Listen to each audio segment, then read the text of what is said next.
ఆడజన్మ కన్నీటి అలల సాగరం, చూస్తే చిన్నదే కాని బాధల భారం. ప్రతి అడుగులోనూ పరీక్ష, ప్రతి చూపులోనూ నిరీక్షణ.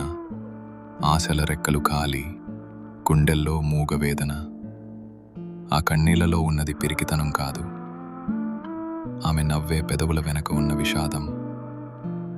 లోపల ఎన్ని గాయాలైనా బయట పడనీయదు, గతం ఎన్ని చీకట్లను తెచ్చినా తలెత్తుకు బతుకుతుంది.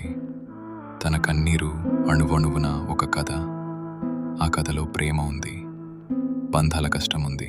అయినా ఆ కన్నీరు ఆమెను బలహీనం చెయ్యలేదు. అది ఆమెలోని ఆత్మగౌరవాన్ని పోషించింది. ఏమీ చెప్పకుండానే ఎన్నో నేర్చుకున్నది. ఏదైనా సరే ఎదురు నిలిచి పోరాడింది. ఆమె బాధ ఆమెకు ఒక ఆభరణం, అది ఆమె గర్వం, ఆమె నిజమైన అందం. ఇది ఒక ఆడపిల్ల కన్నీరు.